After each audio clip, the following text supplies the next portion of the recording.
Let's go on more. The Wonderful Dharma Lotus Sutra, new edition. Location 677. At the time the world wanderer one, wishing to illustrate his meaning, spoke in verse. Infathomable are the heroes of this world. Neither the gods of people in the world, nor any class of living beings can understand the Buddhas. The Buddha's powers, fearlessness, liberation, various remedies, and the Buddha's other dharmas can be fathomed by no one. In the past, following countless Buddhas, I perfectly walked all the paths. That's profound, subtle, and wonderful dharmas are difficult to encounter and difficult to understand. Through countless coties of eons, I walked down these paths at the sight of awakening night and spiritual fruition, and fully knew and saw all these principles. The principles relating to the great results and consequences to the various natures and characteristics are such that only I and the Buddhas of the 10 directions can understand them. This Dharma cannot be explained. Words fail to express its meaning. Of all the other classes of beings, none can understand it, except for the assembly of Bodhisattvas, of resolute and unwavering faith. None are able to comprehend this, even the assembled disciples of the Buddhas, who have made offerings to the Buddhas, who have ended out flows, and who are in their final incarnation, have insufficient capacity. Even if the world were filled with those like Sariputra, all seeking together to understand it, they still could not fathom the Buddha's wisdom. Suppose the 10 directions were filled with those like Sariputra, while the other disciples also filled the lands in the 10 directions. All that together they pondered the Buddha's wisdom, they too would not be able to understand it. If particular Buddhas of keen wisdom, their outflows ended and their incarnation final, likewise filled the realms of the 10 directions, numbering as many as bamboos in a groove, put their minds together, reflecting upon the Buddha's ultimate wisdom. For countless coties of eons, they would know it not a whit. Suppose Bodhisattvas of a new resolve, having made offerings of countless Buddhas, understand the meaning of the Dharma and can expound the teachings with eloquence. Suppose they filled lands in 10 directions numerous as rice, hemp, bamboo, and reeds. If with their collective ingenuous wisdom they were to ponder together throughout eons, as many as the Ganges sands, still they wouldn't comprehend the Buddha wisdom. Suppose Bodhisattvas will remain steadfast, numerous as grains of sand in the Ganges, making concerted efforts to understand, they too could not comprehend it. And what is more, Sariputra, that inconceivable Dharma free to outflows, most profound and subtle, I have completely attained and I know its character, as do the Buddhas in the 10 directions. Sariputra, you should know that the words of all Buddhas not differ. You should bring forth a great faith in the Dharma thus expounded by the Buddhas.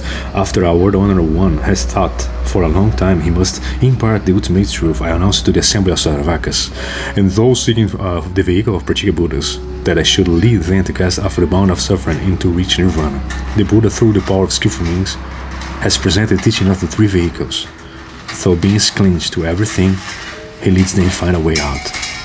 At the time, there were 1,200 Saravakas in the assembly, including Ajnatakamdinya and other arhats, all of whom had attained freedom from outflows.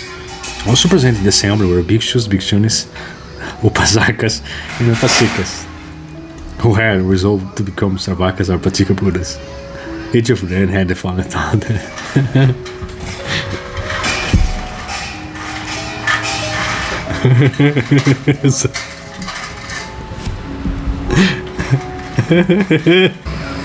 Let's continue it. Here it is. Also present in the assembly were bhikshus, bhikshunis, upasakas, and upasikas, who had resolved to become Saravakas or particular Buddhas. Each of them had the following thought: why? Now does the world honorer one earnestly praise the use of skillful means, saying, the Dharma that Buddha realized is extremely profound and difficult to understand. The purport of what he says is difficult to fathom, such that none of Saravakas or particular Buddhas can grasp it. The Buddha has previously taught but one principle of liberation and have already attained this Dharma and arrived at Nirvana. Now I do not understand his intention. At that time, Sariputra, knowing the doubts in the minds for a whole assembly, and without himself completely understanding either, said to the Buddha, warrior on, for what reason have you earnestly praised the Buddhas for most skillful means, that exceptionally profound, subtle, wonderful Dharma? That's difficult to understand. In the past, I have never heard a Buddha speak in such a way. Those of the fourfold assembly now have doubts. I sincerely hope that the Word Wanderer One will expand on this subject. Why has the Word Wanderer One earnestly praised the exceptionally profound, subtle, wonderful Dharma that is difficult to understand? Just one more, right. At the time, Sariputra wished to recite his meaning, spoken verse. A son of wisdom, great honorable sage, long have you waited to teach his Dharma, to proclaim your attainment of power, fearlessness, samadhis, meditative concentration, liberations, and other inconceivable dharmas. Concerning the Dharma attained at the sight of awakening, no one is able to raise a question, giving out their intellects. It is hard to fathom, and none of us can ask about it. So, you teach unasked, praising both the path you have walked, and the wisdom, subtle, and superb be and superb, attained out by all Buddhas. Their hearts free of outflows, and those who seek nirvana have not fallen into the web of doubt. Why has the Buddha said this? So that's just a small reading right now.